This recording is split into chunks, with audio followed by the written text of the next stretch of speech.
Maleifua mai Samoa, Maleifua lelei au Setalia, tai au manuia New Zealand, awa uli matangofia le malo tele o Amerika manisi tafole lalolangi o mafuta mai ai le mamalu o Samoa. Tai au manino le tai au tatoa le tai au matangofia o le asolua o Iuni, se furu maletasi lua afe lua faa. Whaatai tele le atua i laupule wha soifua, wala wha mai lelei le nei tai au fau. Whaatai fo i le soifua tulu i le mamalo le atunu ai me se le malosi. Whai ona whaatino ai whaiva matiu te masani ai le mamalo o Samoa i aso taitasi. I le anganga whaaloalo e whaafeiloa i atua i sisunga i au na tatofia le atua i so se whaatatapuai. Lau sisunga le whaafea ngai ngale maota Samoa o vi ingo le atua. Reven e sau a sora viena le ana ma le whaletua ia upulasi. Sunga le toi ina le taitai o le ekalesia me totisi Samoa so whaatasi. Reven Sione tau leota. Pasta visita whelava i a mosa ma le whaletua ia vai tama sohali i. Pasta solinga solofa ma le whaletua ia whaavae.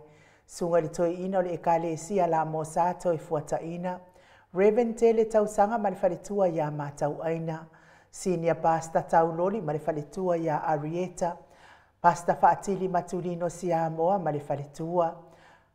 Pasta ia Feta Sekali ma le whaletua ia Susana. Reven Awatama Tofai Ono ma le whaletua ia Katenari. Pasta Sanga le Tuila Epa ma le whaletua ia Fai Upu. Tina Malolo Manu Malo ia Julia Moli. Sunga le Epikopo ia Sianava Tevita Kio Sianava ma le whaletua. Pasta ainu umuli anga avi isawa inaya ma le whaletua ia Saipeti. Matua malolo man malo ia muli anga telesoti ma le whaletua ia Potofou. Pasta tu au pepe misa ma le whaletua ia Siliana. Reven Lolo Fia Filippo awelua ma le whaletua ia Miriama Ropati awelua. Pa ia au ainga. Matama leu so ngā pulem tu mua i tu au ma la tau a inga li tai ma le wa au fonoti. Sua ma le vai whanua fofoma ai tūlangi sa o le masale au mua ma le lau niu na sai lua. Le awhiwhi o whaatu to o whale ula lau nā motasi ma upu ia te o le motsa. Talo lava. Le maleifua mai o le au mamalo sa tātou malo whapelepele le nei tai au fōu. La nā fionga le tuia ana tui male ali whano va le to a sohala uvi le lua. Ma lau masiofo me se le fionga le taitai sili. Taitai o le vaenga wha whai e pui ia tau a tangata Samoa. Lau sisunga tui le epa awe lua whatia lofa lupe soli ai na ioti ai ono Dr. Sailele Madiele Ngaoi. Ma le whaletua e meise o tupu mai e o le vaenga wha whai e pui ia tau a tangata. Le professor tō whamanino ai o le fōmai o le tamao ahinga.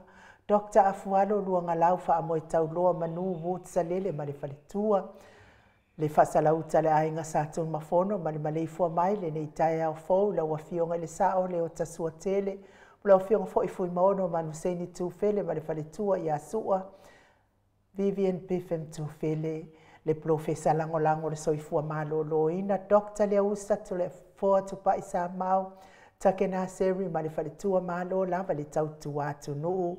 Tato sponsor malo si mai Hawaii le a fionga i a lilo fotu wa manu. Ma le whaletua ia Baby Fretten ma le nofo halo good morning. Mai se le fionga ia vui niko la uofo ma le whaletua ia moli ma le nofo halo mai sini au Setalia. Sunga ia Felice Fiuse ni o tautolo ma le whaletua ia Maria ma le nofo halo sini au Setalia. Good morning Maria. Le fionga ia le malu ma le whaletua ia fafangu le alamisa ma le nofo halo mai melepone au Setalia. Good morning.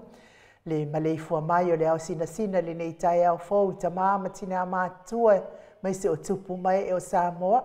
Tui le epa whai ai ma le whaletua i a maunga mu good morning. Se umanu matamua whaali a ma le tausi i a Jacinta. A lofi pō le patu uma Viena. Nanai whau mui nā o le ana le tupu fia ma le whaletua i a moa nanu. Good morning moa nanu. Tā lo whatele sia se kola siti kato'o. Au le matapula se umalo fereti funga so vale fa lava au tio inu ese Paula Peng fa asutusa fa e fili le sina le avai Maria Akiao sina le Burton tu ala Maria play clock pepe si itia epa ngalua fisa ufo i ese tata mala to o ama tayo good morning malulo to matangi vi la wano longo ipule peleti to iloa le ifi Malo lava le tapua i malo le tatalo ia te o tauti nā mātua tatou mafutanga. Vasili i fiti fulisia inu e tele ili whaaso tau mamatau good morning. Talainga ia ngā whapula sa lua tele moas ma le tausi ia Susana. Lau fili aro na whaingafa ma le whaletua. Sunga ia to alima le ifi pope tuala ta ma le langi ma le nofoalo. Mātua ia tapua i le whauma pepa, papoli i Paulo Ioane ma ake nese. Moe malo tani elu tito ma lua timu, whalitangoa i Farani Swan ma whiau taito. Pupu i whatu e lia tau ili ma Filipina. Le musunga uta Brown Matina. Fionga ia lolo matau ama pauli ului ma le whalitua ia ngā fosfulu. Sunga ia pali i tele moangu tuti a puna olo tango ma le whalitua good morning. Whanaya upo le wawawai i ma whaamalu mati malanga o maa. Se yuli ali ilango lango fatia lofa povi mal falitua ia se yuli fale ula fatia lofa. Sai pele kome maano fale good morning. Tuala tau umale lua ale si o mulipola Silia la e o kene male lovi purchase. Good morning Silia la e. Matau tia sa ngala apelu se asom Celestina. Tu au pepe yo se fase tema makoleti. Si one haitang po a mai oe. Tau e tia tafua su amaroini su apentito. Po ha mai lo nofto atasi RJS TV upati Ross tuile tufunga mai tovi Filemoni mal falitua King Solomona Vita Smith tau fa iula me King ile au pepe lome tu pa yo le vaililingi mau mo nanu ma Marina tanga lo tase samatai ama Miriama good morning Miriama fala na ipupupani pasa fa apoi ma fa afu tau finga fui ma ono ma Diane tu pa ifasalafa tapua i kuka le tausi ma le ai ngali. Ia mai se nei tina la i tima tina feololo ia tio sa fa atonu ni umata. Mau salafa manuia luenga nei tai au. Atani na pati o le stawa heni au tanga vaia ono sa itu fa natu eti maulano. Eti po a mai oe. Kaunga e malanga mai malanga lea i o mai Samoa ia Oktoba. Praise silangi aieng. Po a mai oe langi. Kritel matangi Jacinta Vitaliano toi tusi mati fuala au manao Selina aling na hio ia whamanuia le atua ni ne yaso Petroni asalele good morning veni kuva maani tasiliva le ui ma peta salue fina umoni fionga ia mulipola mose ma Maria ulai talo fafono i moana langa aia pele sauma sunga ia kolisi le ota ma le faletua good morning toi sulusulu ngau ngā tau mati elive ma whaaumu Lucy pautalo se walunga mamali umai Lucy po a maila wa fionga pele tawa fesili amituanai Malisi tawa po a mailo fatafa ngase namula uru e sera liu fau mati umalu malaya pretty so moi mau fale ali o tu mua vili anau le vave ma Monica Pale Smith afa Malau Brown susunga ya vaya ma Janet Langshu fana ya tia sabalinga male fale tua a matafai a Vito Yosefo Mariana Moto sa ngale tu ma Anastasia tu pola anau Berenice ma le falitua fanua fo maulalo tu ro maulalo pitone po a mailo so ifua matua la ulu nei le vau tele wepi masita e pe fo i piwiva good morning piwiva lo fi posi a moa pe lua ma Rosita mata feura mota Hilton fau muina po we sitangi ilima matania ulungia vai luanga se upule ni umale kaume vala ia paso i muri vai ma tausi Pala i Felice Ioane male ainga li uli o ha mai o uli tawai male ainga talenga ia le fau wautu uanga seata male faletua ia Lisa Sole male ben good morning au atua Julia Leifi taila faalua mali tasi fautua lele Yosia ma Jenny Savila good morning ta teo fatia lofa semilona maunga mai nu oti ta lofa vaina lepa Kate Jelson kuka tifa fatia lofa Fionga ia fau muina se fosione ma Alabama. Le sunga ia mika mulipola ma faletua ia Filomena. Nga ngai olo Tony Taleni ma le faletua good morning te o sanale. Sanele tunai ma le faletua ia to o mata ngalu vao le ota good morning. Mai se tapua inga le kalesia Katoriko Samoe Ruti Hio lau fetala inga le falefitu lio voli tufunga. Male tausi ana tia good morning mangunuia ngaluenga le ni tai au. Liu ngatale tau fale tau langi Robert Stewart tole for good morning. Ono fia na o mama na ia male fionga ia sula Daisy male no foalo. Elisabeta i te tamausu a me se le tapua inga le sao ia tau manu pepe sopo ta fea maali i tonga tuki ma le whaletua ia peka pa ka tonga tuki. Le whetalainga ia sa mau le atinga ngai ono sori ta maali i timani sa mau me se fo ilo tausi le lei a mio le lei ma le au lei ia ma le ai ngali i good morning manuia ngaluenga le nei tai au fa manuia fo ile atua le pisinisi sa mau le matou apio fōlinga i mafuta mai on mamalo le atunu e me se fo ile YouTube fa felo ia tu le nganga fa alo mo o tou uma fa tai fo i tusi mai lungo le tatou apio fōlinga tai fo i mo tou fa talofa ia e me se fo i fa manuia ngai tai au tai tasi tatou por kalame nei malo fo i le tapuai esi kau whaaola mai le api wa maluru fo i mea ia. Rina and Lucky mai i Aukilani New Zealand, good morning. Ia manuia fo inga luenga i lungo le ala tele. Pui malawea ina o tau mai whaalave lave tupu whaafuasei. Tio sa whaatonu ni umata, good morning. Ia me se fo i Stevie Upati ta lofa Stevie Upati. Whaafitai lava tusi mai Stevie manuia lo waso.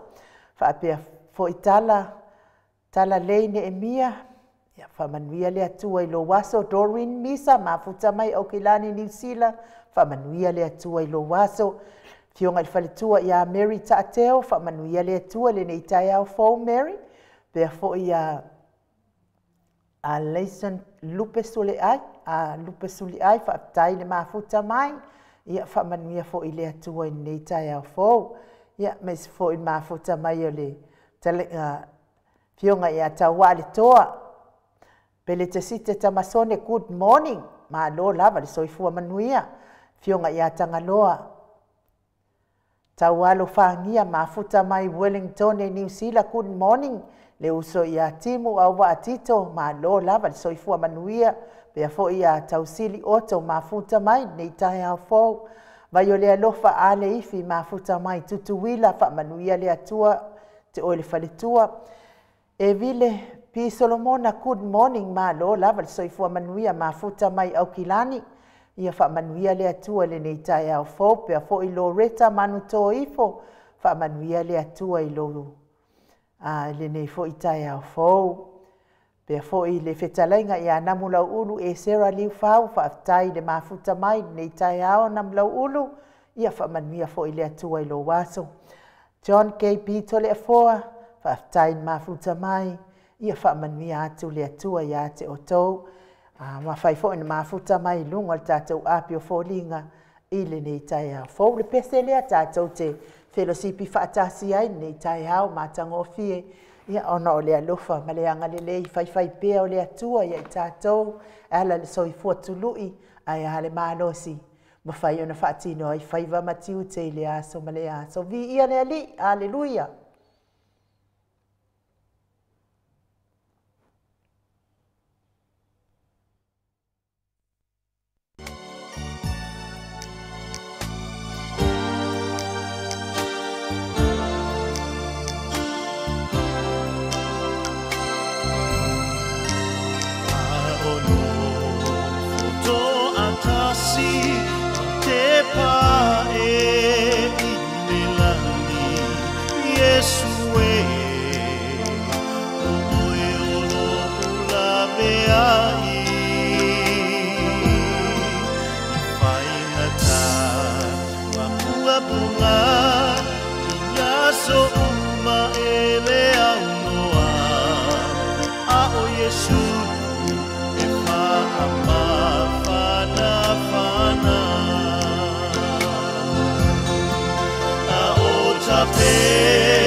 sa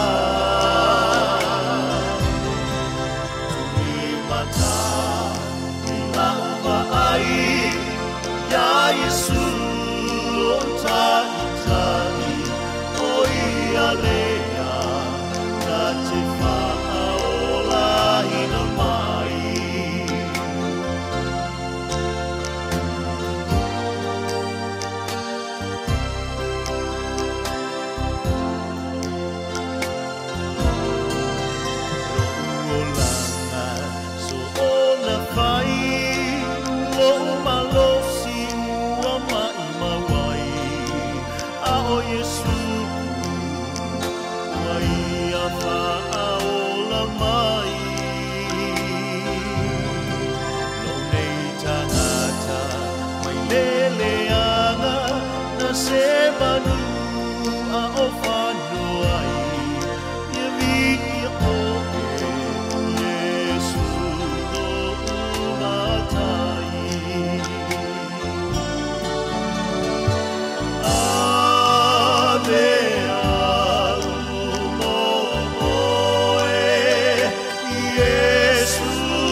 Luas fulumaleona minute ua te ai nei le itu lai fitu i sini au se talia le vi ingo le atua soifua na tapena ina ele Pasta Manuia Samuelu mai le ekalesia e whakasa i whasito o tai pe ona o tō whaafonga mai ai i le si ufufonga o le afoi au auna tau au ngā ina le li ia ua whai ilangi i ale fōlaunga a le sunga i a Manuia, Pasta Manuia Samuelu po le fionga fo i a whaumuina Manuia Samuelu ia a o loo maupea na ngā luenga e ala i vivi inga o tātou watua manu malo.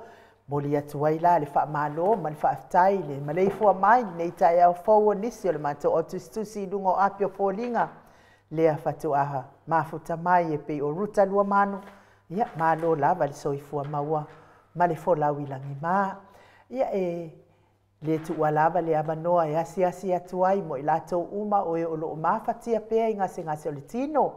Tau mia i le whala efu ma le apulupurusia o tō whanga i te tonu o so o se maota ngase ai mei se fo i o te tonu o maota malawa. O loo tausi ai le tele o soifua ngase le mamano so tātou watunuu i nai tamā tina o so o tuangane e mei se lava i nai whanau pele. Whamanuia le atua mo o tō uma le tantonu lava i le atua e tali o tātou manao. So se manaonga lava e tali mai lava le atua. Po le a lava le manaonga e te tui na atu i le atua e mai se lava le whiangai ai pea manga tino i le malosi. E haua wai mai lava i le atua lana whamalolonga i le aso, ma le aso. Whamanuia le atua ia te otou mai se le soifua matua le malo le atunu ina i tamā matina maatua o e ua ova ma le taifitu se fulu tausaga lo soifua vi ia le atua ona o outou matua e ui lava ina soifua pea ma le tigā le toʻatele nisi ae faafetai le atua le soifua tuluʻi faaupopoina pea tausaga maso e tele mafuta ai ma aiga o fanau pele ia mai se afioaga ma ekalesia faamanuia le atua iā te outou matua maua pea lo tou fiafia e ala lea i le fesoasoani mai o le agaga paia o le atua iā te outou matua pese lea tapenaina i le tatou insinia e momoli atu ai o matou lofaaga i so o se o mafatia gasegase o le tino ia mai se le soifua matua.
Toe luas fono ma le valu minute o Natale o le itula e valu isini au se talia.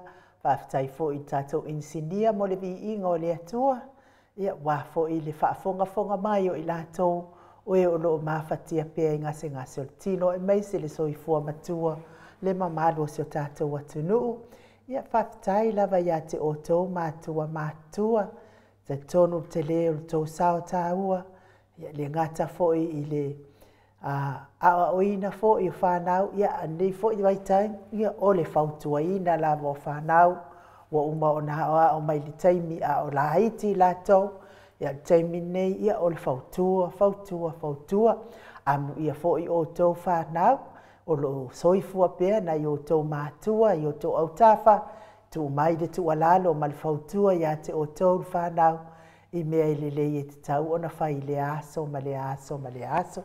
Ia e mei se fo i to a anga o nei mātua i whai tau tuspa ia. Wai o lo tilo i mea nei o tina mātua. E ese le to a anga i whai tau tuspa ia tina. Ke kaule i lo, te taule wa ai i se tamafo i lea ko angai whai kau kuspa ia. Ai peia o le tu pāle a mātou le au mātutua. Ke la ua, so se whale lava se ai ngatate asi ia i le au mātua. Ia ra kulava lai whaasanga mai tu le lo matua ma le tu spaipo i le aso, ma le aso. Ke whaafetai ia te o tau mātua, mai se lava ia tina mātua. Ele peila o kinga ia ngei kinga ia ko inga kausanga ia. Ia nga ko anga la vai fai fua kala o isi. Ai le o fai kaure kusipa ia. E mama o fai kaure kusipa ia. A fai mai ngei kala oka. Ka fefe ko kikipa o mai lalo le lalo lang. Ai mama o kuku lunga fai kaure kusipa ia. Oi soli. Se famole mole ia. A whanungo koe mai a me whai kau kuspa ia o ngi koe whai se kala o ingu. Nangai ko anga ingu o whai kau kuspa ia. Whafkai fo ili me. Kanwairanga le o mafuta. Le tātou whai malu tai au nei tai au. Le nganga whaanu alo whawhelo i lawa fionga le tapau whaasina to le a fō.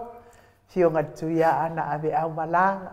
Ta mawha sau le tu malo. Le na tu ila tu ia o tonu mai pea le fo ila talainga a o le faululunga le ainga malos fo ila talainga la uno tau lau niu malole so i fo manuia nei tai au fo to le fo e mo pea na u fatu lau le fio le nganga pa ia le tatu maftanga nei tai au ain faftai fo mo le whawhelo i mai whapena fo i ona o whalofa atu fo i le pa ia silasi o sio tatu tunu ta maam tina mātua usu matu whawhine. Ia ne o whanongonongo atua mua me le kouku ka whareanganga le atua. Mo me o walo whaanga whamanianga sa ave mo e o whianga i pēr male. A purpusi o tō whanga e mes fo i tau mia i whalae. Ia, le lau mamla mahatu. Mei se fo i lāria le soifua matua o le mano le atuno. Le ala pe oa. O ai fo i la se talanoanga i.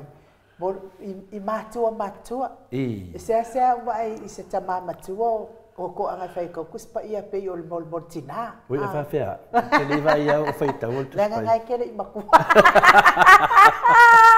Le aina. E kere i o le eichi lea. Le aina menga. Hai unga le whamer kuspa ia. A whir te mina e whanongolongo le tama matua. I mea na ia o ina o talavou. E le te saula ia te whaitau le whiong pai le tua. Ai whanongolongo o tupo ngana mai le a whanongola le ngana mai. Ngari whesinga venga le tama matua a mea ia. Na e te wai mea o le amatu te whaitau. Pi whaapito le whaingalo saunoanga. Pi te whaapito nei tina. Alo te tala no atu. O le lawe o mama toi a mato le whalongolongo. E lo ko le fo. Nanga o ke ko anga asi i a inga o iei ia tama matina matua. Ala wa wara ia nganga nuenga sa whai o le wasiasi a kuilea koe inga malea lau matua. Ia na e tala noa le asiasi. Awa watu lai asiasi. Pea aku ia pea lai whai kau kuspa ia lo matua. Ia a kāla kula ia inga fo ia lai e lo matua matoi ina. Ke kia la kula whai kau kuspa ia lo matua. A lai whai kau nguspe par koe. Le peina le sto ina na.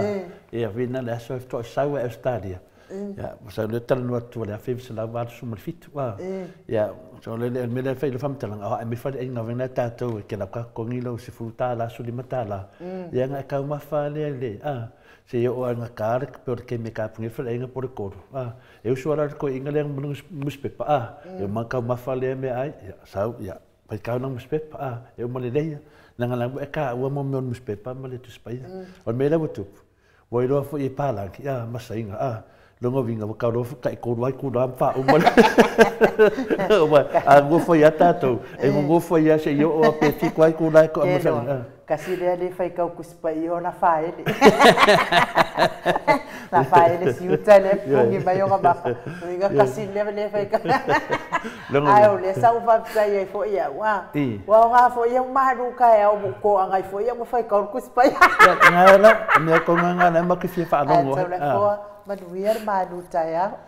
Ia whaktai la vai nu mo le avno taua, tuin ma foi whaatino I whese tasi vaenga o tato pokalame, awa foi tamā ma tina mātua pia na masani ai. Ia, mo pia na auto e whaafelo I atu, le fio le nganga pa ia, le nei tai au, le tato malei fua mai, le soi fua maua ma le langi maina. Ia te o tau le alo whatu noa ma le manuia mai le tuaro tato tamā atua ma le rio Yesu Keriso, lo tato walii, ma lo tato whaola. Wa mo maritato tus fai tau mai le tusi o Luka. Lona matau pa sumai tasi, fai tau ina le fai pa luas pu marifitu, ma le luas pu malvalu, fa malmole ainu.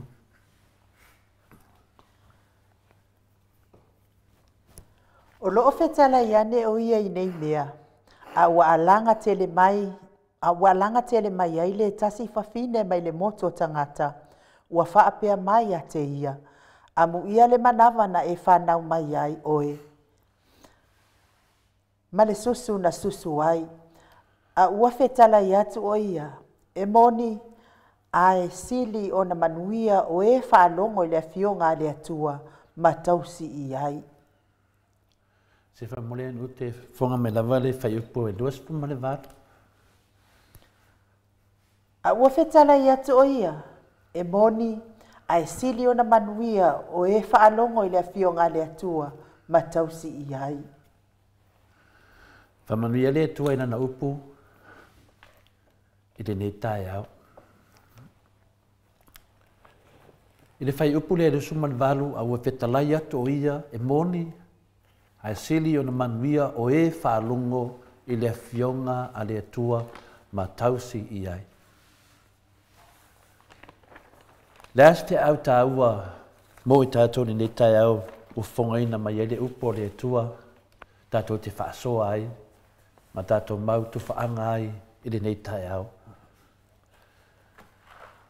La tātou a ngai e whaapupula le wingo o whaamonianga ia.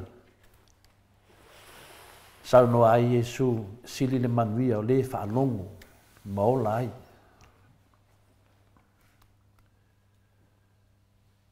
E whaina whaupuina whapea I se fesidi whapea. E whapea whea o na e iloa o loo whaasosoina oe e le tia Apollo e whai se mea se. Pēna o ou lava mana onga. Ma nei e fesidi na e a mai e whafule nganga o le upo le atua mo I tātou di nei tai au. E whapea whea o na e iloa ina o loo whaososoina oe e le tia Apollo e whai se mea se po le mea ea o hau lava mana onga. E lua ni mea lo ta oto mai ai o le whaososonga le tia Apollo e te whaia se mea se po o hau lava mana onga. Pei o au mana onga na e tua ia lea I whaososonga, po o whaososonga na e sisi o lea I mana onga. Alasan fesiri. Pe whape whea o na e loa ina. O loo whaososoina oe e le tia Apollo e whaise mea se po le mea ea o hau lava mana onga. Mana e le fesiri. O fesiri e au mai e whafo le nganga o le upo le atua mo I tātou. Ia, tātou wō loe le fionga pa ia le atua po le ase tari. A whai e li wina le nei fesiri se isi tu o le tali lava e tasi. Taruai o lo tātou no nofo le nei laro langi e tumu I whaasosonga ma le angasala o loo whao so soina i tātou e furi tua, pēli liu ese ma le atua. E whaapine le nei mau i le tusi o le mua pe telu o le mta upe 5 o le whai upu e 8. I o lo whamanino mai ai le mau lea. I wha mau sali ai le tātou tali. Ia o tou whaau tauta, ia o tou matala ona o lea ua whai o tou mona fili. O le ti a polo lea, o lo whearu wai o ia, e peio se leona tangi, o sa ili se tasi e aina e ia. Laina i le moni, o lo ta oto pea, na fionga pa ia le atua, i to tonu moota, tonu o lawa, o isi o ave whalwhenga renga, e o malatou le lotu, so se mea lava, o nalo tau mai ai, e tali mea mai le fionga pa ia le atua, a warta to savalinga. Pei dau sanuanga en ure nei tai au. To a anga e fai tau le fionga pa ia le atua. Ma nino le leile tusi lea o petelu, mua petelu na matau pe 5 fu pe 8, ma nino le lei, ia o tou whau tauta, ia o tou matala on o lea ua fai o tou mona fili. O ka ko o fili le ti Apollo. O le ti Apollo, o loo wheanu rai o ia e peio se leona e tangi, wa sa ili se tasi e aina ia. Tasi natali. O lea ua wha manino mai e le fionga pa ia le tua i le tusi o mātai o e whaaron whai po tolu, o na haluane ai lea ia te ia o le whao so songa, o wha pia mai, a whai o oe o le alo le tua, e nā whetalai atu ia liu a reto nei maa. Le tātou tēno nofo le lalo langi o ngasala, tumu i whaasosonga.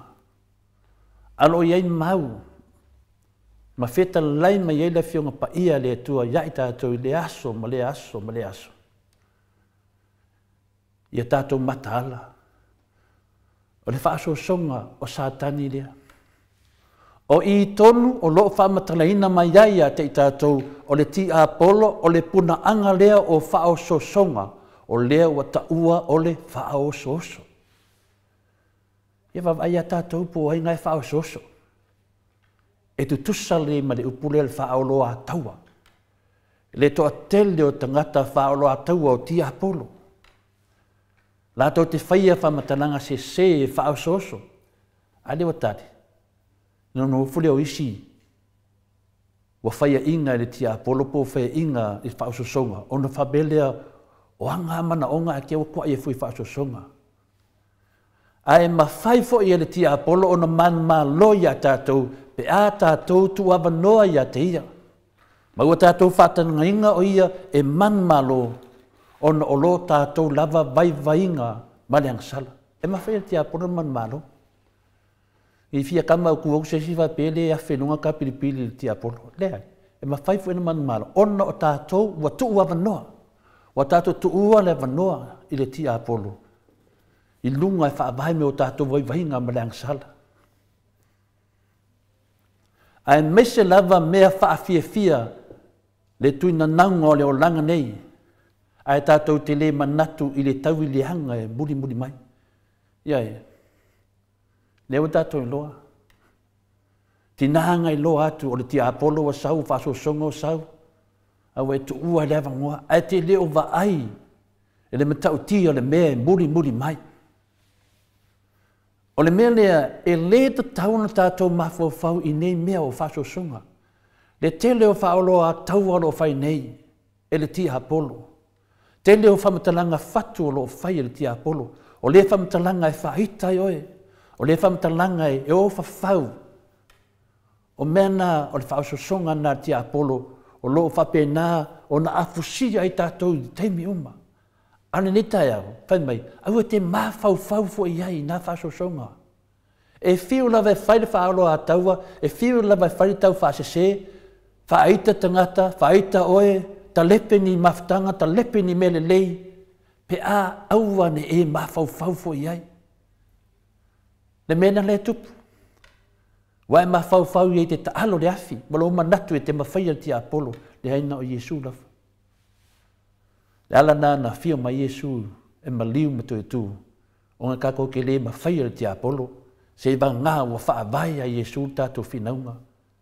Ia tātou matahala, wa lua tusi ma le fionga pa ia le atua, whamtalaina ia i tātou le nei teimi, i mea e te tau an tātou whai, au wale mawhau fua i whasosonga. E le ta tau an tātou tofo iai, pe tātou te tā alo iai, pe tātou te mawhau ai foi, o le whesiri, aisea, aisea. A wā o le tele o tātou mawhau iai, o le tele fule nā o le whaatou sina le te Apolo. Le te mea ave ilo mawhau, le wā makar whako singa le ke Apolo. Whaingo fie, ai whainga tātangata wa lako whaanganga o lato manaonga, ai ngalo ia te latou, le te leo le a whainga o lo muri mai. O le mafuanga tonu ale na e tātou te mo'mi ai le tātou o li i whaola o Yesu Keriso. E o mai lo whaasosonga whangalo, mawhau ia Yesu, whai tau le whionga pa ia le atua, a le mamlama, whai de whai whiau. E wa umana ao ina, wha malamlama ina i tātou. E o tātou te loa lava o rosu e sue, ta tala me le whai te toa i te malamlama ai.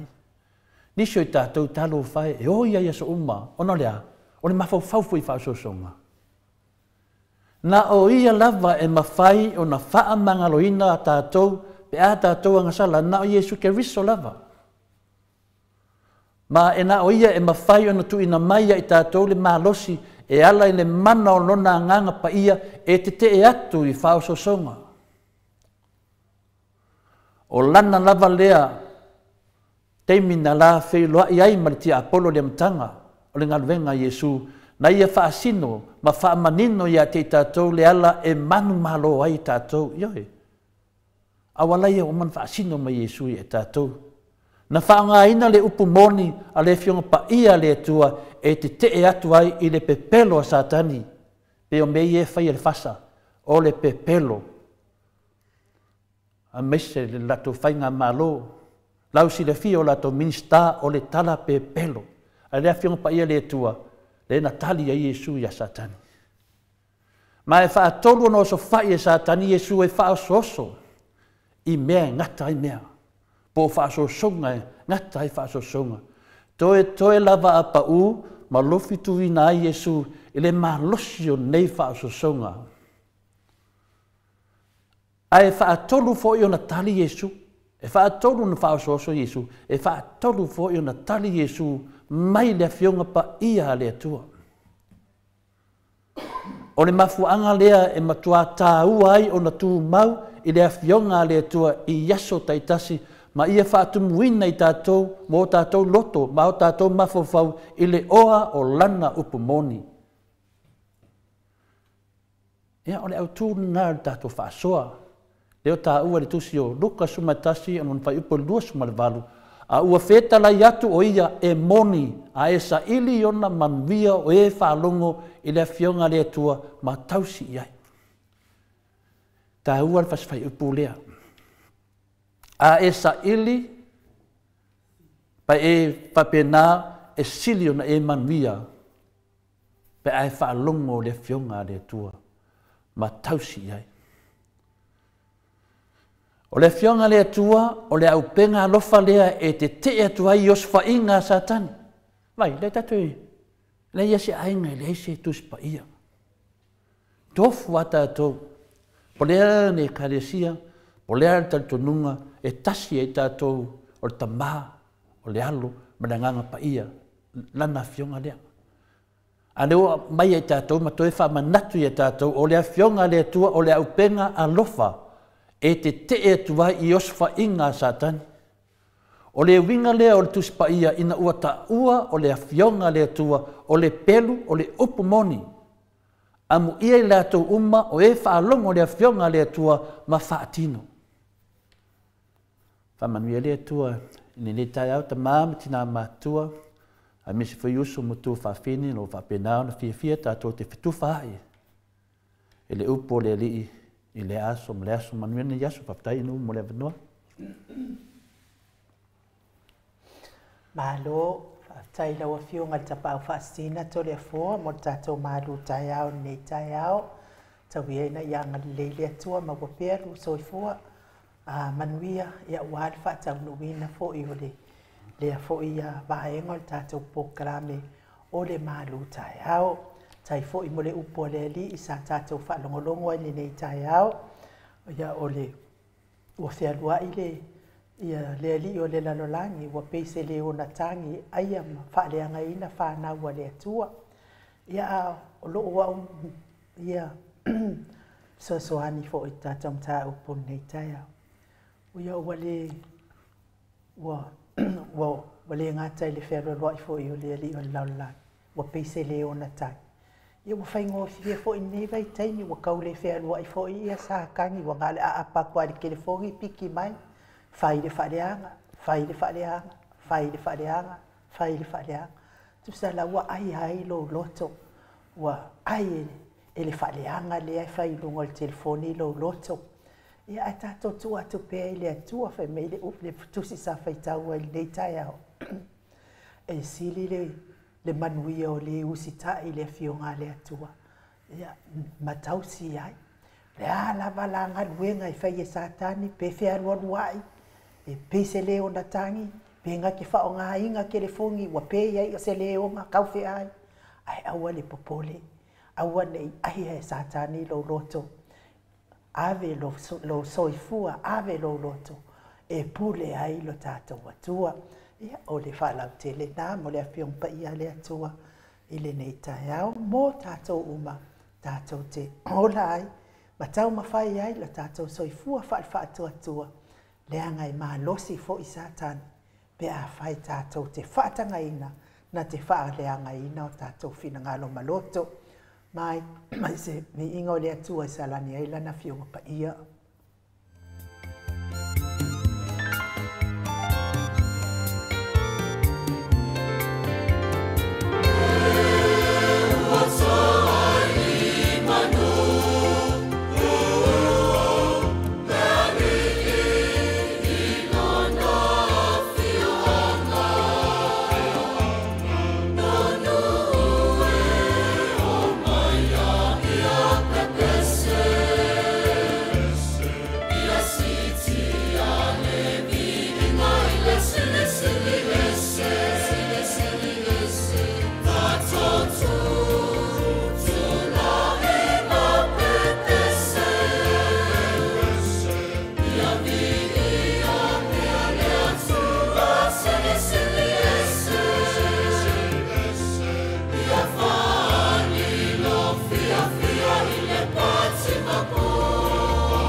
Toi tasile minu te o Natale o le itu lai valu isini au se talia.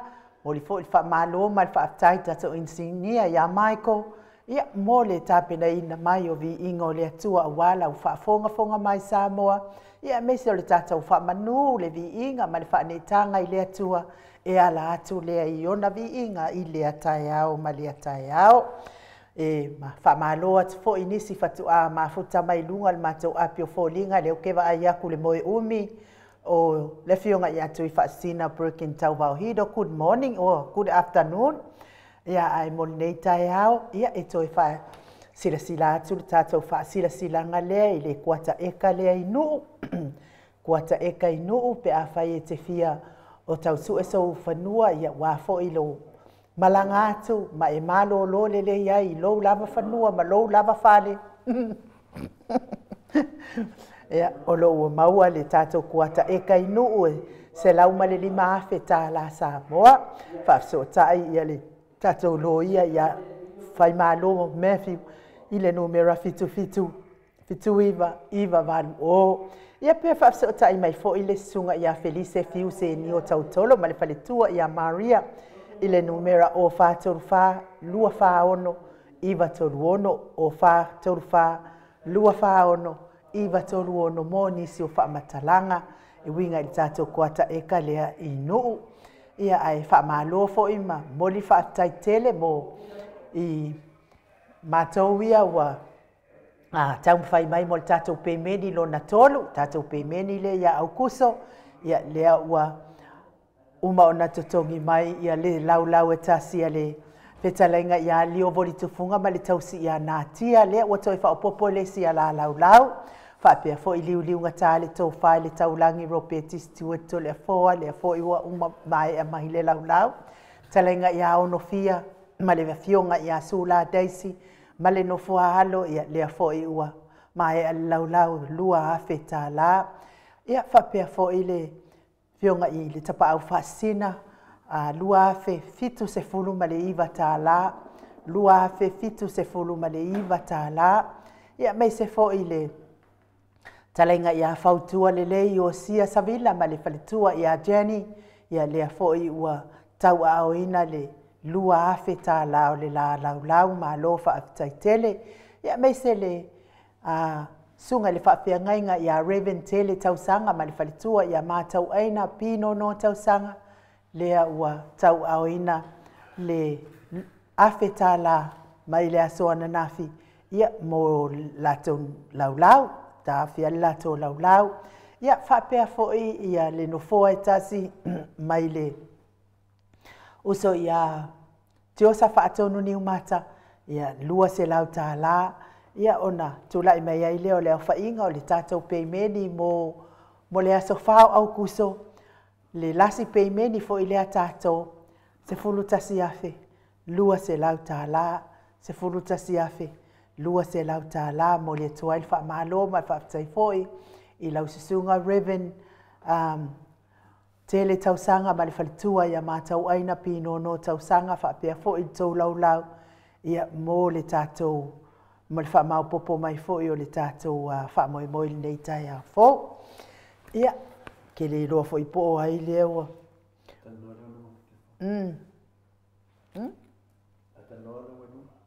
Oi, kalo whai le atata noa tisa. Ele mo whai ngai loa kula ngaka i ru.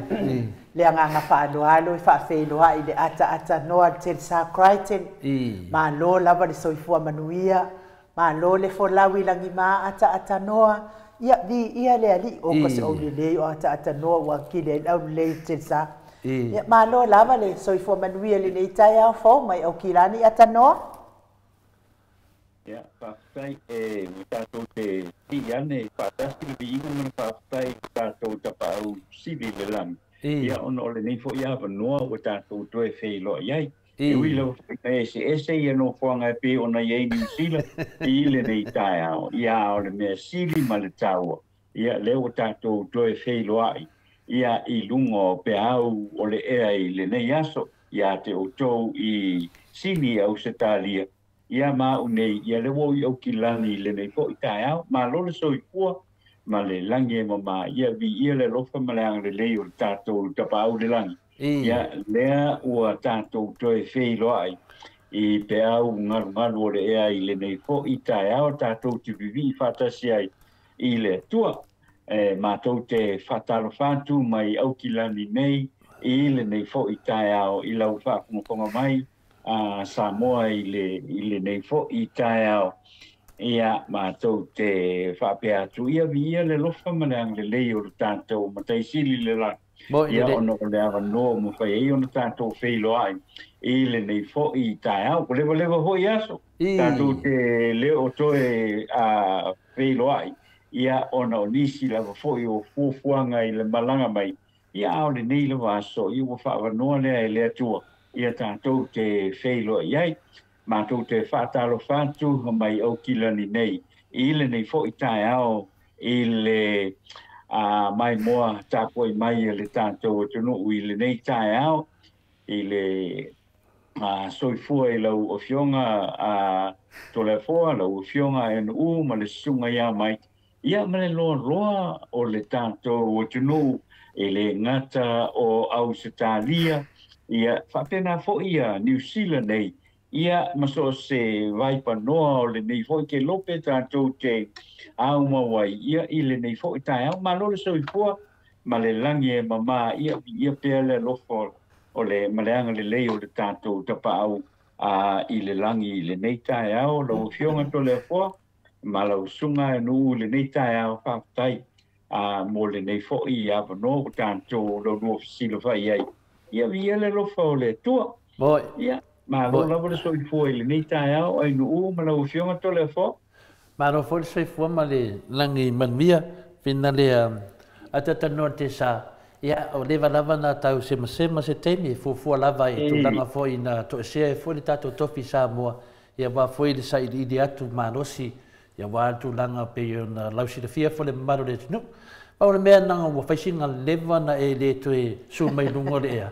Ia o te no la inu o le loa mai au e atanoa. O lo fu te loa tu atanoa I le telefoni. Ai le o loa mai le atanoa mai ki mo e. E loa mai fu le atanoa I atanoa. Nana nga whaila o kala le atanoa. O le nganga fia ma le nganga ia pati mai tātou ni le tae au. Le matu ua ia le. Le whiunga le atanoa. Ia le o tau whaafonga mai ia o sau noa mai tātou tu stala mai al Kirani New Zealand. O le mena nantau whai atu atatanua ni tae au. E ia mta aku whaatatia, a peo koe seu mani kako vaai, se I karangoa kwa ni melea, na mato whanongo. I le teimia o finale o whengai foi oe, le mo foi le marosi. Ia wa ave mai tala o oe wa tu ua le maro, le mena sa mato whanongo ai, ia whai atu lai lea, e mo e fole ata, e le hata soifua lo mo lo leo. Ia a le leva tu nei, na taua mai ei le tusi tala foi ale whasapo lato au whasalau. Wa tu ua le maro, ia la mak whakakari e koe sa wase leo longo wingoa ai waku ua moi. Pio wa tu langa nena. O lea na ia. Wal whainga nāna me la wawhai nei vai teimi nei, o le whaaloa taua o tangata. Ia la na wa mai nei whawhau nei tara tele, ua maliu ia whina le sia uso, ia atatanua. Ia na malangona whanau noa to tele o le maota o sa bovi ingo le tua. E ma mai whilato wha mai senga ia te au e ala tatu maftanga. Ia petai ane. Ia le hawhai atu leo le soifua ma le fui malanga New Zealand. Ia le ala wa whaafonga mai. O lea ua to e langona le leo nei rama. O langona le leo atatanoa e nunga tatu pokalame. Atu stala la le fasa. La matu whaatari po a wheto e langona mai le leo. Lawa malanga kunga ia e popo lango ai oe se ori e whaavavau lawa whiunga le atatanoa te sa. Le sila mata puna I ule te anga ia. Le mata puna I, o mata upu tau leo. O lea lau whaafonga tātou le leo atatanoa. Ala whakari po tau le leo o risi ia kusikala le fasta leo a. Ia pio le nganga nai whaaftai le lofa mananga leo le tua. E le lei la mele wala au mai le rii. Au sao le tūla te whaasara lau wai.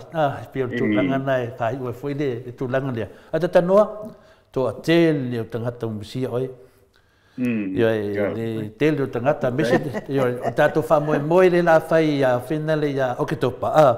O le nā o le amatua wa ai tino tonu wa ianma maru le tunu. Ia mwhapenana whaata lofa atu la whionga le atatanoa. Ia o kur keiminga ua mahalosi lelei atatanoa te sa famolemole ia le tulaga lenā e tapuaʻia ai pea ia o lea lava me faina faaalu tatou pokalami tamā ma tinā matua i le fesaosoani mai ainuʻu i lē taeao ma lē taeao ia o te talitonu le lopo kaeao e kakauega e apia mai luga le ata taeao ke silafia ata-atanoa te sa o le mautu foi le avanoa e te faatalofa mai foi le malo le atunuu ia e te silafia ia o lea ua vaai atu nei i le aulelei mai ia lava le atua faafetai le atua ona o tatou ai ua e tautenofo a tatou ma suʻe o tatou maʻi lea la e mafua ai ona tatou mamaʻi a o le faamalōloga a le atua ia ma le tausiga a le atua i lē mafai ona tuulafoaʻi tatou o lea foʻi la o te faalogologo ata-atanoa ua mai foʻi ia lipoti mai e iai foʻi ia stasi foʻi o tamāliʻi foʻi o le atunuu e upu tetele mai foʻi laua fioga le ata-atanoa le tiesā ia mai se foʻi maua nei le afioga i le polofesa ia afualo ae mai se foʻi le afioga le taʻitaʻisili e upu tetele mai ia pe afai tatou talitalinoaga ia e fai a lea o te faalogologo akuge ia le ka oko le aisi ua Liverpool la o le mea le o te afio ai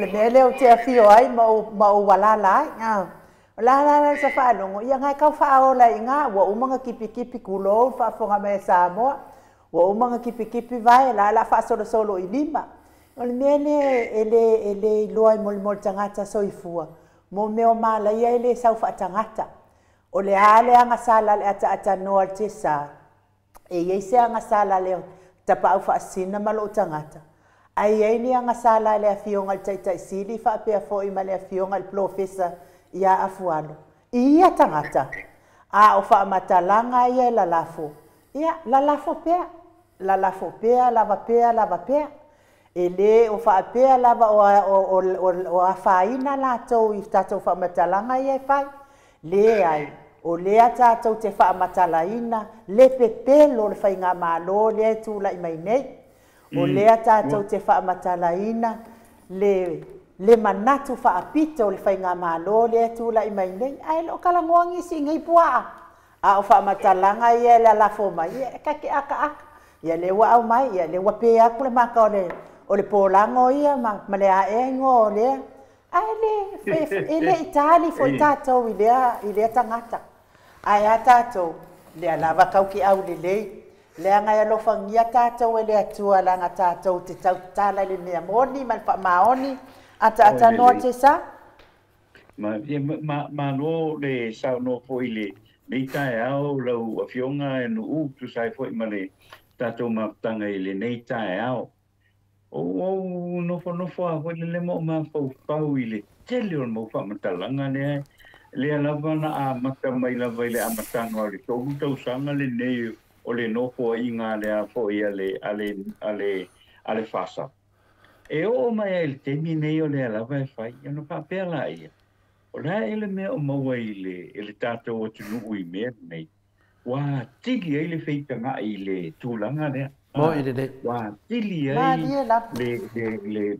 le fiafia o isi tagata le lava kakei loa ma tafaʻalogologo lava i le tulaga iai o le gata i Samoa a o le tatou nei o tatou atunuu nei fafo ua makuaʻi le fiafia valesi vaega ia i leisi vaega hoʻi lea ae mafua ia ai mafua i le tagata lea tatou te iloa ma tagata lea lava o loo fā ia le faiga lea o le taufaaleaga o le aumai o le taumawhai foi lele a mai upu whaafeitagaʻi e tagata mafaufau lo le faapei ai no ma tole afoa o le a ia le mea lenei o loo fai e a foʻi ia le tagata lenei e tasi a le tagata tasi a le tagata ua lea ua foʻi ua faatupu alae pai mai a le a foʻi tusipai e le o sa'o le tulaga lea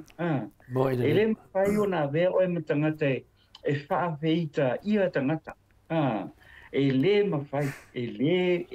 mafai awa e pa ura pa ia te oe. Ia le si o a foi mene. E leo se tūlanga te tau. Langa e leo se mele na e whai e le whanau o le atua. Tau mo whai. Na pau ane la tau me whai. O le tau tala i le mea sao. Tau tala i le mea tonu, tau tala i le mea mon. Ia. O le mawhawhaulo lai e. A whapea o le te i le tua le mea mon. Ia le ia se me te popore i fua. E mai atu ngalu i fua. Le i o ngana pai whai alau ngā ruenga. Ia e pei ona maa sandi ei. Ma le mea te tau ona iai. E tātou te whawhetai ai lava. Ia le anga le lei ma le alofa o le atua. I lea aso, ma lea aso, ma lea aso. I so se tafo le nei lalolang. Ia le tātou te e ila le nei tae au. Pei o le anganga fia le nā. O le nei tae au. Le o tātou whailoa i le anganga o le fia. Ia ma tal noa. Ia ma toto e ma le anganga fia.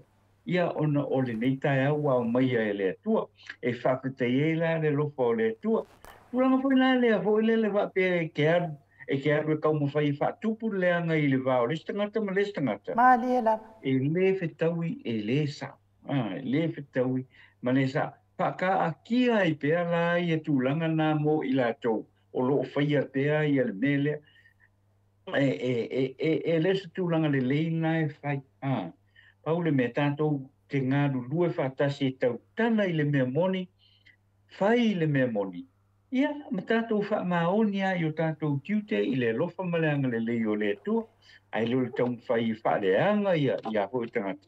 Ia, ona mauai leo le mele wai ei tātou, e a fwoi e pe o Samoa, e whaarango longo le lei ai.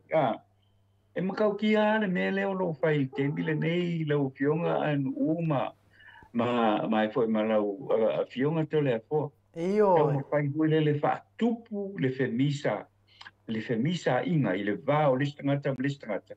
Ia pe au no fai atu. Ia leu tato i loa ele se me tonu, ele se me sao. Ia ele fo. Ia e vi ia le lofa malanga le o le tua. Pawhatai leu tato fei loa i le neitai au lau fionga an uma lau fionga te le fo. Malo le sau noa i lau fionga le ata noa te sa. Ia o lea tusi mai ia le mātou au tusi whai mai ai nuu na o mata na po le family service a po lango koe ai lango. Ia mamori mau, ia no wi. Ia, o le tūlanga lea tau whai wala whau tu taiwa tele sau ngai nu.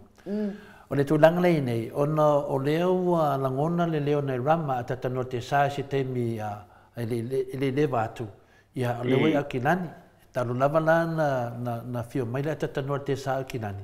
Ili te mua se tato fisota inga. Ia lea la mo mai. Lea la na usa fisa langona inu. O no fifia tele leo whanongo le leo se uso. Ia aile i vai no nata. Lea na o vatulo mawhawhau. O lewa na mai le tala e se tasi o fasa lau le fasa. Ia o whapepe whina le wasau o tau mai wa tuwa le malo po suia polifono. A mera wa tupu. E o mera te minei. O te toi whalongo, longo wingala, o tu ua mo ina malo. A lero wha mai masenga inu u. O lai whai anga po, e ranga family service. Mera lea. Ia o te wha maisi. E leo se mea whina, leo se mea whina leo o te. O te. Longo wingala ua mo i al malanga. Longo wingala ua maonia ua mo i malanga. Ia whaftai lea tua, leo tau tu whaafonga leo. Longo winga, lo tele ni whiauta aua e au ngai atatanoa i le whinangalo le tua. E ala le ngā venga lo whaia. O le whaia. Atatanoa.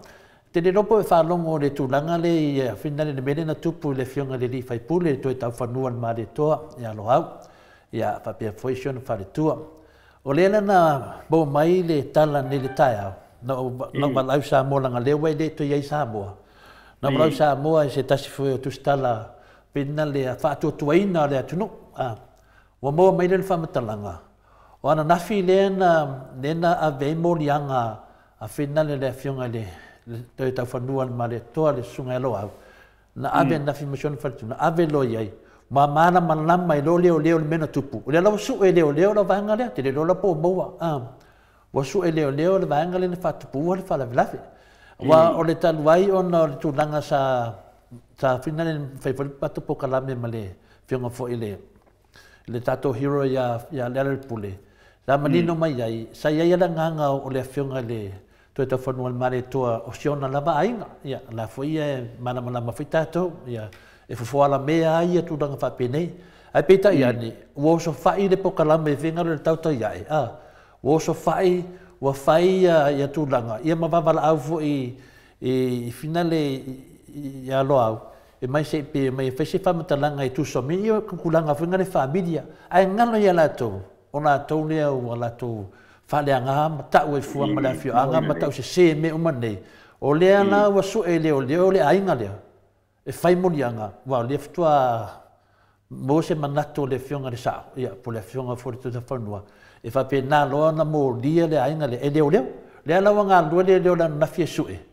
ale fai pe wanga i le fio anga i le li fasara laudea ma le liki o fasara laudea o le tautai e lingi tautai ni mele lei ai tautai me fa ave vesi ele tunu al po kana me vole ata tanoa o le matua onga le vesi ele tunu o le mta pule Samuel ai le ngata fo le mta pule Samuel on mta pule o le ntua i ai fo i le fionga fai pule ale ala pule hero o le po kana me na vale tas o le tu le lafo finale ama e fam snonga ya ona nga ia tu lo le o finale o le ala ya me se fo ito lo foi male o le wa le fin fa le nga male o le nga i po kala me a le yo o temi e fai fam snonga le finale le Samuelu mana fam tananga pepelo mana mo mo pepelo fa tasi o le fa mangia le pepelo le o ya le ala fa ke le o i le koe vengi upu le lei wa whakea manga renga sama malua ona la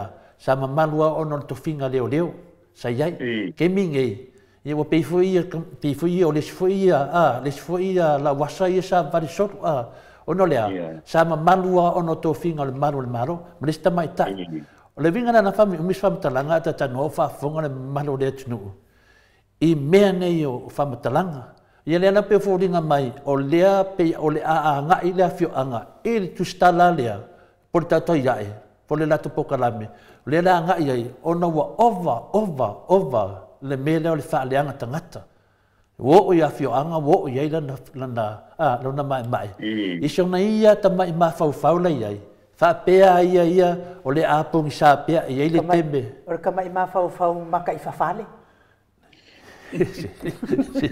se fala vela vea te fiu te fiu ma malu ale ala ma fau maka i fafale anga e len kau kara fa penga ia le tova aina al ma tova ai ia o le fa alo i bao o so tangata ia me se fo ia fio anga o le foi la mo tala fa sala tua ia tonu fo o se me fa pena fo la o ia le fio anga tu lo wala fio anga te muso e ta le fio anga langa o le fio anga tau tupu ale la fo fa sa wilungo o penga ta fa ilangi to le fo o fa aulu tangi le fio anga ele la se me to la wailunga le penga ta fa ilangi le tinga o fina ngalo le fio anga ia o lunga nga o penga fa ilangi le kala ngoa o morianga le o le ala o martemi ne te tali tono se me fa pena le la tupu nei ile ia me se fo le tu langa le ia le lo te le dopo mo le ainga le e te tau non kaloka se te mi vape na fa le ala le me ko la la fiai ma ko la la ia pero le tasina tala finale atata noa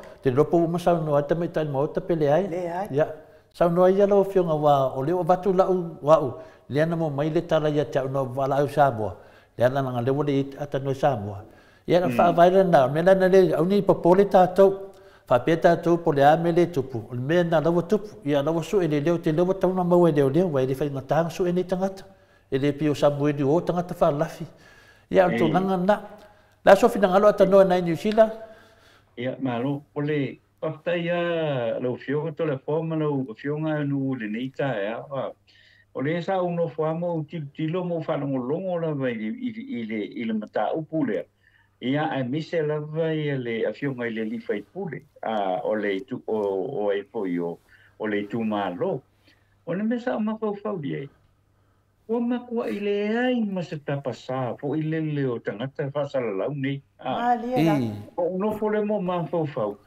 fe o yai ia le sunga ia ponfas ia ile onga le le tio fasala lau le pe o ye where's the control le no fo mai pe ma se na duenga o faia tina la vana turioso ya le vaanga le male por kalame le ma faia tu o inga ele sao nei pat o le vai tala no hoi le e lai sao ala ko ele o ye ma se control o ma fai no faia i tangata nei malato mele o lo fato no pe i le teimi ma le teimi tua inga pio nei sao no tua inga i le fionga i le li fai pule ia le fai lo tusi o le vanga fa vai ale HRPP tua inga le o fai ia i fo i le fionga le tua fanua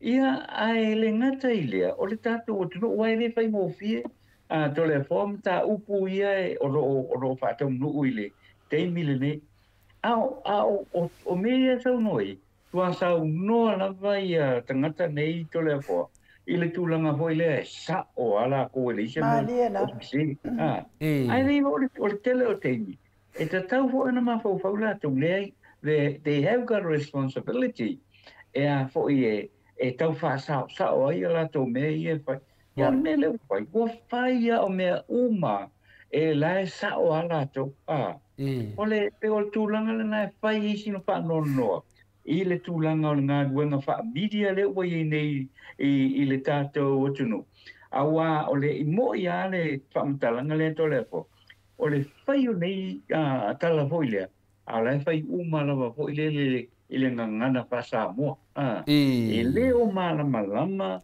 ia tangata ho ile i mele fai o le tau fa le anga ina o tangata uma le ia malato uma o lo fai le mata upu le to le fo awa le fai mo fi e monie ia o le lo ta tia ia fa masino ma fa masino e a fo ila to te lo te ia mata upu le ia le fai ia ua fai la vai le tulanga vo ile wa ia le manatu fo o la ko wa sa ai le lo ele sao e pepelo o kala uma e pepelo ele sao e tau la ni fai le me sili da ba tatano o la fau tu tal va tele me sili ala lo wa ngai i New Zealand le wa ngai New Zealand e manosia wa o le pasa laudia o le ngai i New Zealand i la to fa sa launga mala to tala tau fa le ngai oi ia le wai o le wai la talata tu ia ia o te nei noa la o le mana ia po le ala se tala fai atu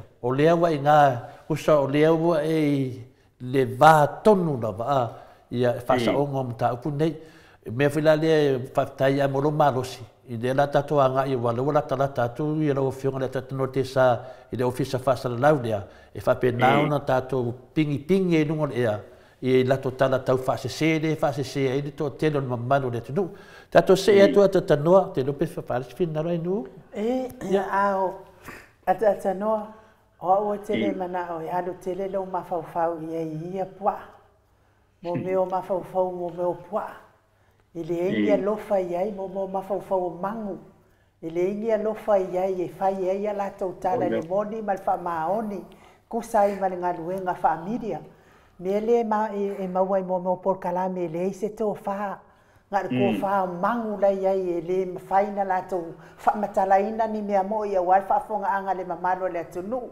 na o me pepelo ko e pepe la to e fie fa longo me pepelo o te na o vi focus o lo so fu malo lo ina ia maua pe so fu malo wa kele fo yo me la ma fa ta noa o le kele foi nga o le malo si le oi ai ko pepe fa karia o mo pingia ko nei ai mata upule ata no altesa oi e mana ia lava ila fa longo le to fa mare fa autanga sa ia ile fionga ile li fa pule e mata ulia foi na vili lava e alo le li fa pule ia leo le pona sa tatawa ia ile pona na fa aulu ia lava tangia ale li fai pule mal feltua ia langa lava ai fo linga feltua makua le tal fianga alanga lasa ia le to fa lofa ele onisi o na tei ole ai ngolo na tina ila fa longo atu fa mtalanga al fai pule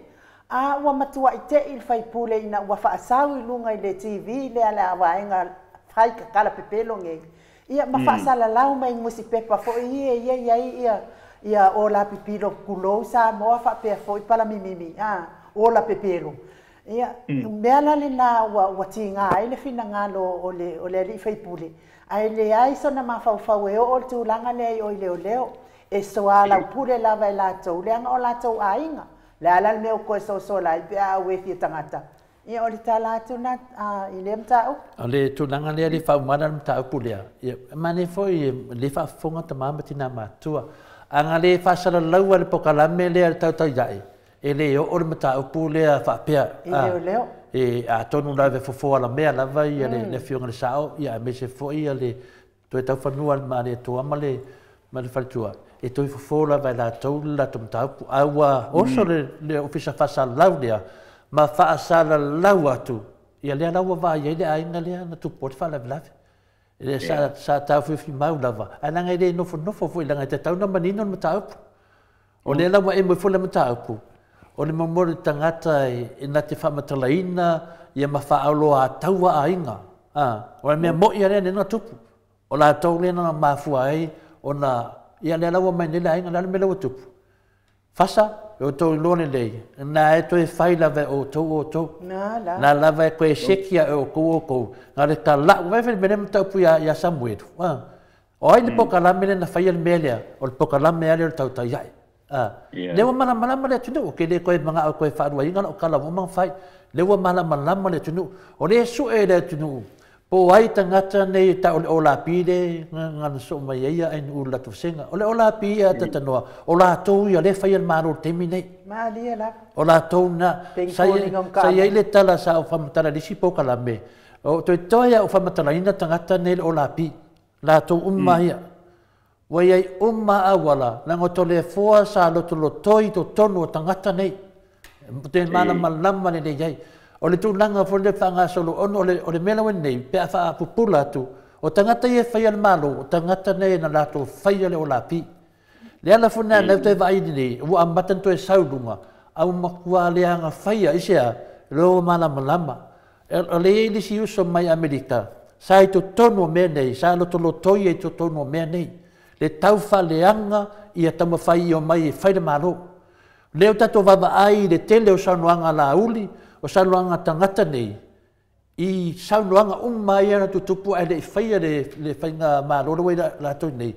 e tu tusa le lei ata tano te sa o tasi nā mea vingali o mea na lato tala ia I whanua o mea leo tato va ai ale wanga I tonu mai ia mea ia leo tato va ai le ai ma se mea se tasi wa mo li ai le fionga le te siri o sa o mena whaira vanga lea.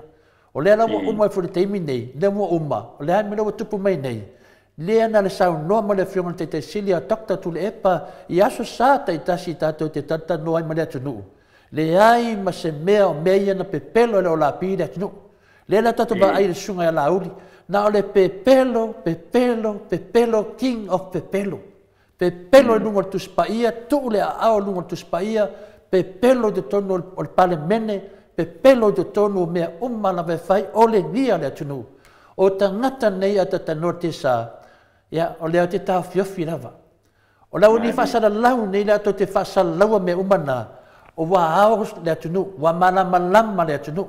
O tuai, le ala foi na fai ti o tuai ta to pokalame. O le a e mea nei tai o fai. Le a sona soli va pe le atunu. Le la tato al mataupu le wa sa no ai. Vai e le faingo fia al mataupu. A mai le fata mali ia le fionga ya le sunga ya lo au. To fanua al mali to. A mai le fa fonga le atunu. Yo e ia na pressure mai le na fioanga. Ona le silio le nu. A le wa e moi fo le ata. Wa mai le fa salauia. Fai fa matalanga. A mai lunga le ainga le. Ona na me utupu. O le nofo loa le sunga elo au. Ai ave lo tangi nanga le la man marota le pepelo matara se. Ia le lawa mo le ainga le. Ma fua mai le ofisa fasa lauda. Le fa wa fa ina mala fio anga le fio anga lo au. Wa fa ina le tupu matamali le fio anga. Ono le di ila le manan fasa lau le fai. O na mea le fai nei. O le whaaloa tau ale atinu. Ma maitala se. Ai le alu sa moa. E le alu sa moa e alu pui Samuelu i tusa mana whaasalaunga. Ai nofo ma whai mea uma whaamasiasi e Samuelu. Malona ainga. Ona tu whaafine. Ma fua me le lira. Alean me le alu i sa moa.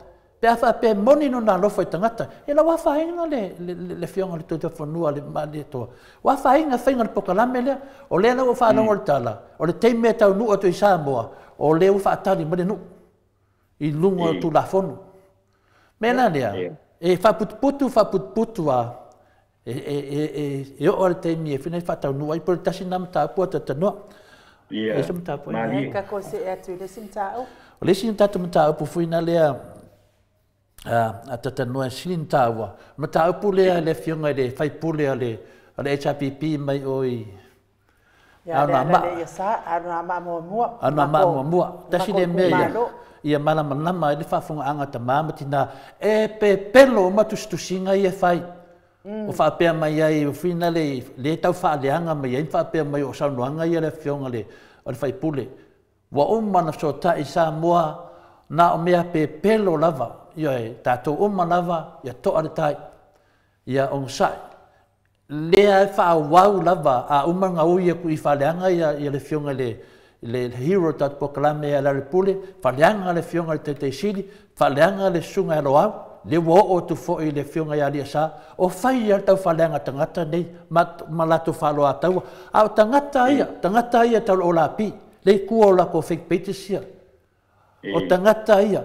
Ona le teimi nei la, me whina langa ko ka mai ma le fia ma tātou pokalame. Langa le wha matala tu tātou pokalame. O le wali ia ia whaia. Le wali ia e laka ia le sa. Le lato te whaia e le mai whainga pāloka. O le lato te walato wha o ngā inga ala le sa o tu laurawa. E le o mau whaila na mālosi. Wala peiu manawa oe ata tanoa. Nga e le mālosi doa e vai le sau o le kala ngai a oe. E wha pe nā whani me le whaia tangata nei. Ioe. Le mena lea, ia tātou, ia lawane on sai. Tātou uma le HRPP, o e alo whina wina le amio tonu. E le avatua se tala whaaloa taua mō tātou, au se tala ia lawane on sai. Ma tātou tā pena le lei, awane anma ia pe pelo nei. Wa sa sau whaafi, eisia, langa lewa laka mani whamsingonga le aso lus, fumale, walaka mai lei unga o le ti Apollo whamai e. Laka mani whamsingonga ia au kuso, e whai e whamsingonga lea, ia Samuel. O whamsinonga lea, o le a mawai nisio la atovia. Whamsinonga lea. Lea na te vai nei ata tanoa. Wa matuanga lue whaatasi i le ki Apollo. Ki Apollo lo ua tofi maulunga lea tunu. Ma ki Apongo lo sara laulunga o penga twailangi. Ma ki Apollo lo whasa lautuna la topokalame. Mena na ta ue tele, a to vava ai mai, wala wali ia. E mo musu e mai e whaasanga mani moto sa movi inga o le tua aisia, o le lato tala inga, o le abesea leo mafofo tangata. Whaasa o tato whinaunga, tato whinau le whamsinonga le whaia au kuso. Au to tio solo e resto pau pau e mon mena, e maua to mea tato whinau nunga le ametonu. O lea to te tala ia o to whinaunga. Lana mo to le o i Samoa, lana to le o i Samoa, e moni mauri sunga e Samuelu. Lama to te leo i Samoa e moni mauri sunga i Samuelu o tau na whaaleanga i tamari anga o sia tamari i a Samuelu. Mena e loa mai ai i le se o me leo tau whaia. Ala mea tau na whai. E rea whainga. Nanga tau whainga i engkanga kai o e present mai ki Aporo. Wanga len ki Aporo len ka ko whinaunga. Mena lea. Whinau whaale lei mai. E maua tau i unga. Sa o tau whamatalanga o i Samoa. Nā mua whewhe o i Samoa. E mawhai la uli ni pui o tau pe atu Samoa. E le mawhai, e maa losi ale tu la fono. Le fo e la uli la fo keva tu la fono. Joe, dan me sai la uli na mtama. Dai me ga iku le ko kama ka i pepelo. La fo e keva, la fo e amo i ku la fono.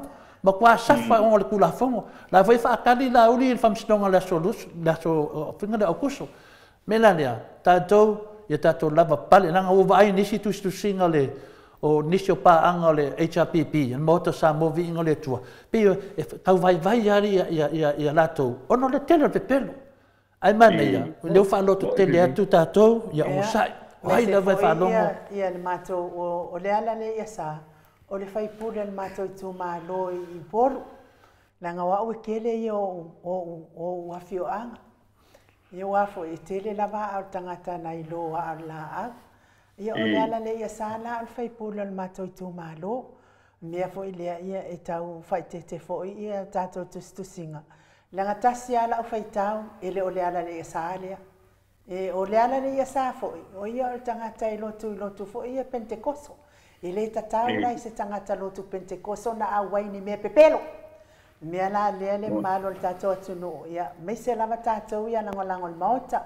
E le fa pena le ala le ia sa. Ia awa tati tari tonu ngofia i mea pepelo ia. Le wa umana fsa o ta i Samoa. E le o se finangano leo le ala le sa i le ava malwhaano ano. Boi, pia tasina me le mane o sa no ai nu. O tala ia, o tala pepelo umalava. O le mea ba ai tangata nei. O le wali e kua o peiti sia, pe ona whatu leo te mana manama i le wali ia. E le ia o le keimi e whairika ko keisi lea atatanoa. E le ia o le teimi. Se tau wha umatu lava finaunga lea. A mai aloa, ona o ta ua tu leo swafa le wali ia. Le mato te mafuka. Le la e iai le pese tasi fo yo sui o no manga lue. Le mana le iai tangata ia le tu lai man malo. Ia, o te le face fam talanga na ki o vevesi meile mta upuna e on le mta upuna.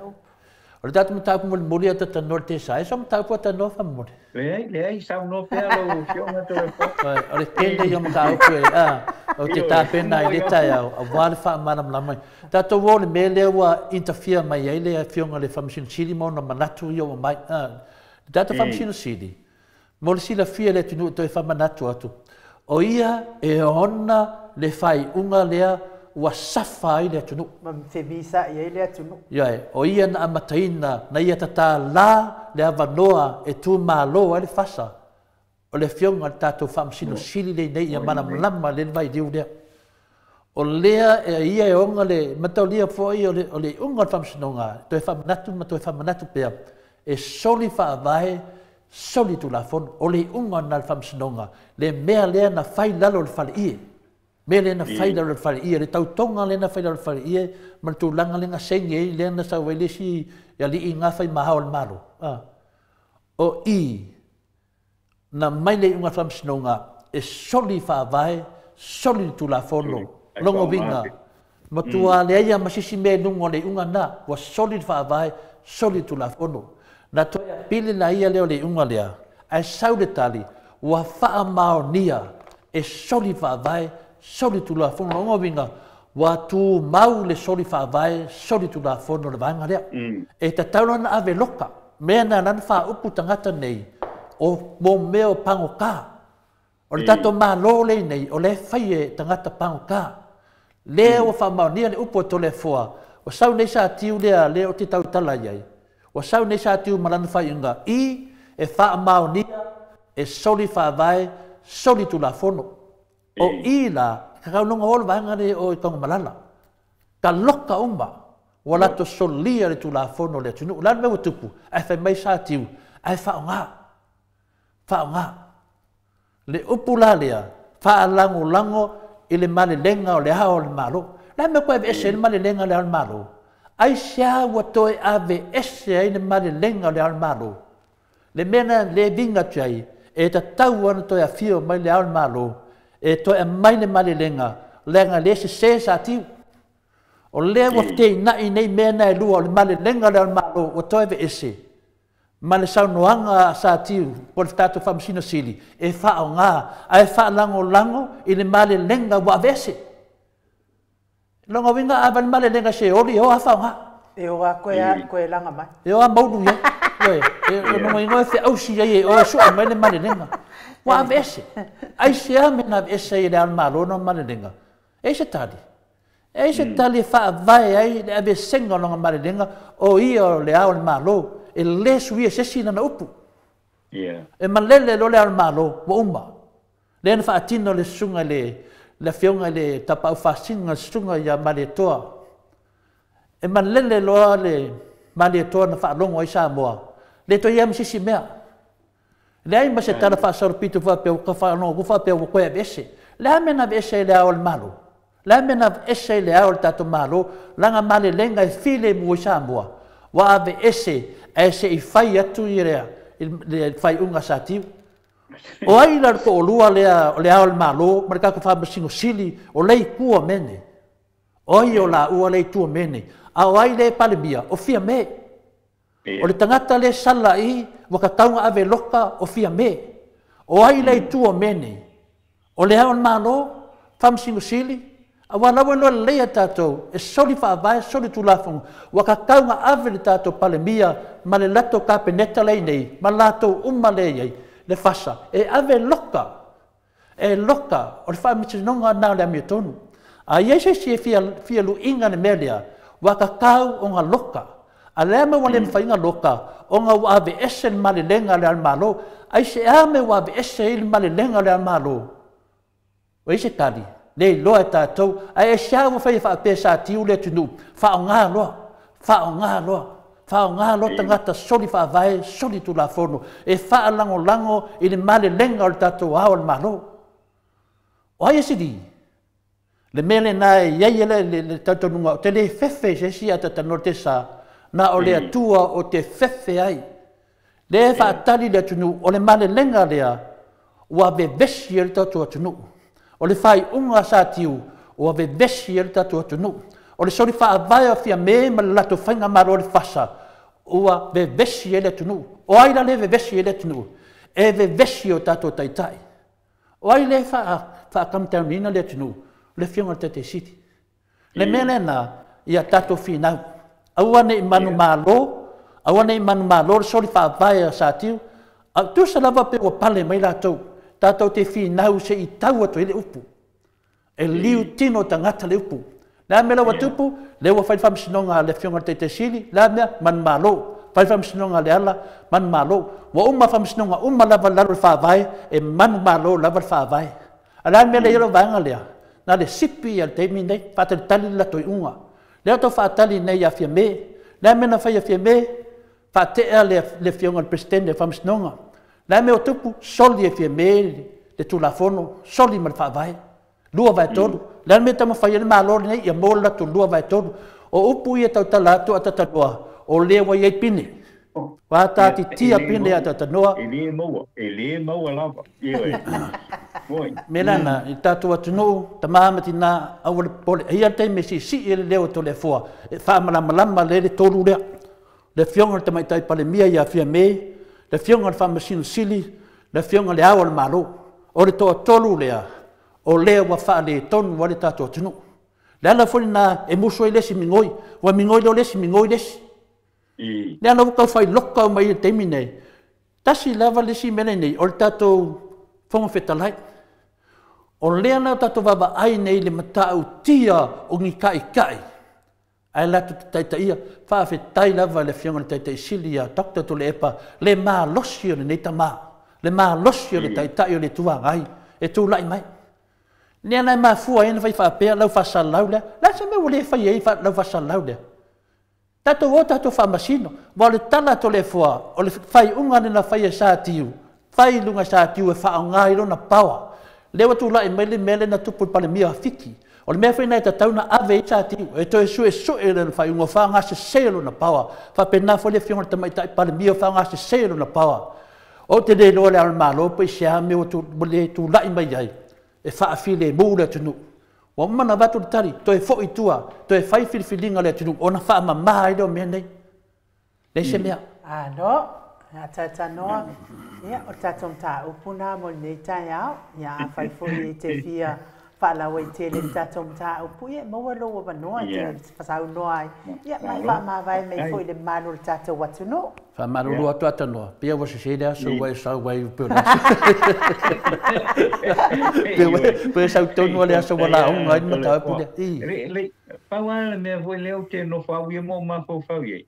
Toi foi le whai unga le mata upu lea ai foi a whenga ma oi lea wa. Awa lea na toi tūlai mai aia le a whionga foi lea sa tiu ina ua whai le whai unga foi le i le mata upu lea.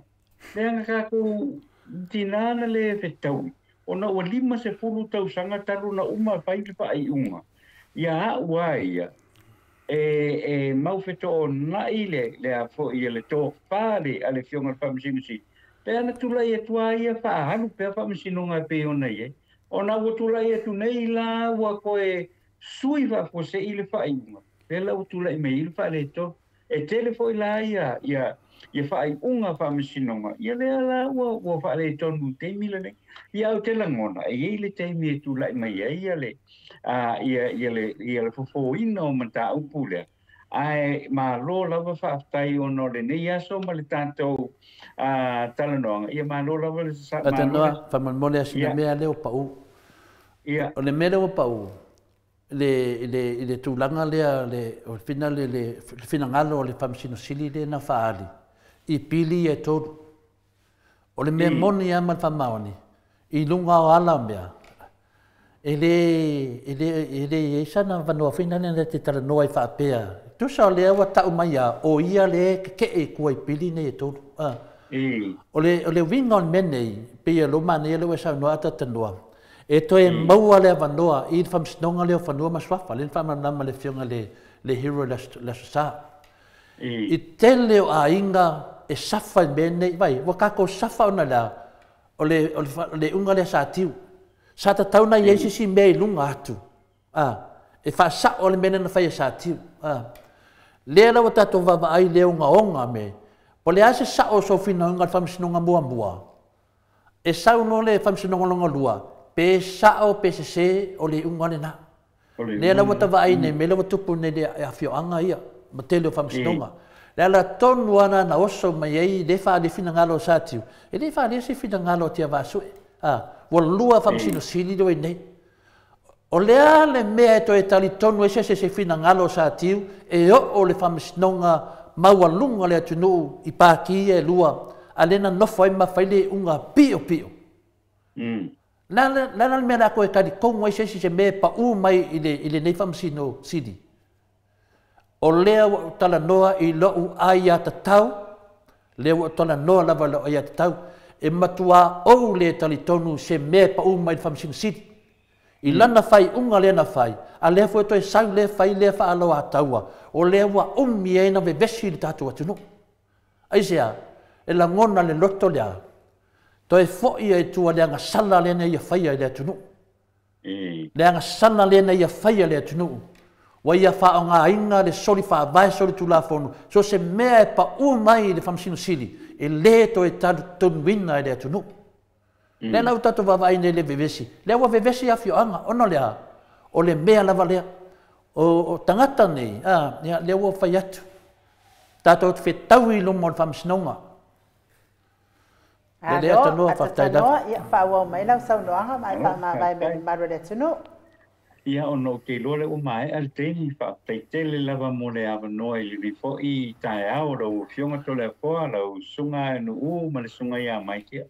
Whaftai fo I malawa no tuina mai a wansa to maftanga li ni tae au o te masalo ia e maua fo I le ia le isi teimi mo le tātou polkalami. No tātou toe talatala noa I fo I la ia o no le tūlanga le nā ia I le ai malo lava whaftai mo le tātou maftanga I le nei tae au o te masalo tae au ia e le o le teimi e toe ki tau e ona wa aia le ia le foma ia wai le te mia tae ia le sa tau katu nai ne ia le o maua se avano mo tae o le tae ro foi ia fa malulu atu ia nai tua nia le aswa tae ia o le ale mafai ia le tulanga le na tatu tala no pe lo pionga to le fo le sunga nu ia ma le fa o vina pe o le tatu polkalan ai wa whaftai tere lava mo le nei aso ma le tātou maftanga.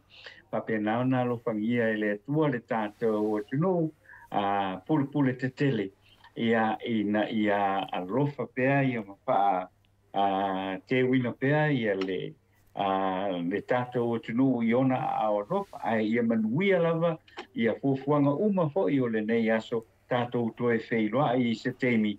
I lunga o le tātou polkalame. Ai whaasoi fua ia to le fua ma anu mō le nei fo I tae au ma le aso ina ia manuia whaaftai lawa.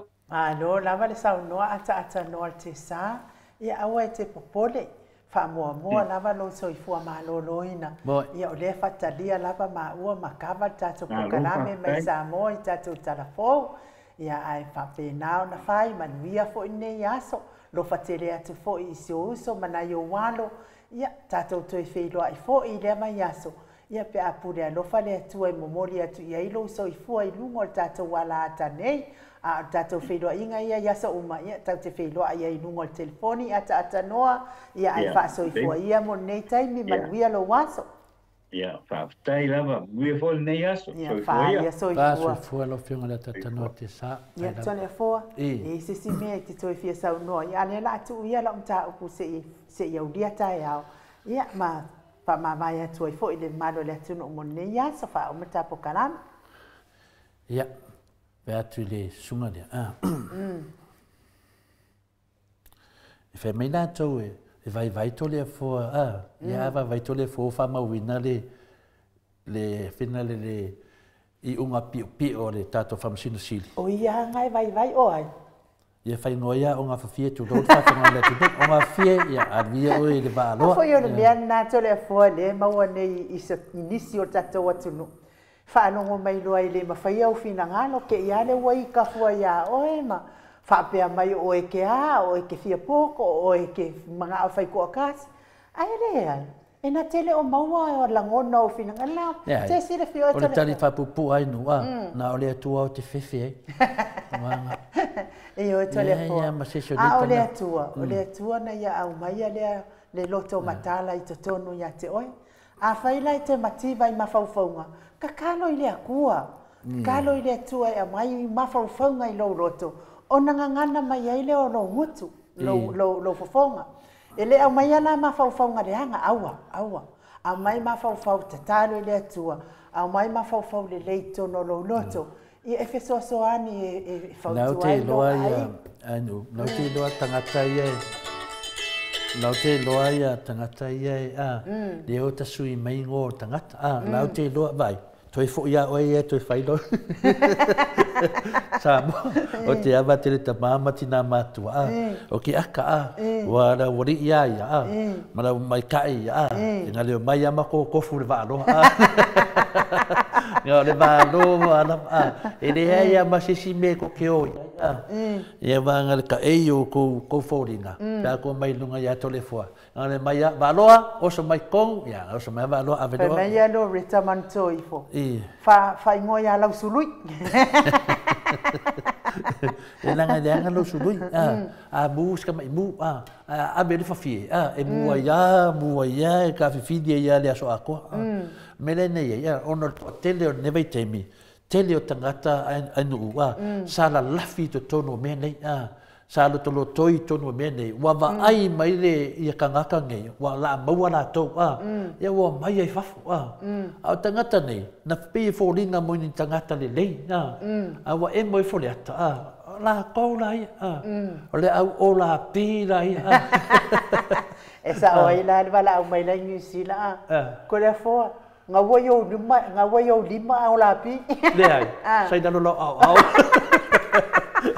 Sa mga mauwhapea.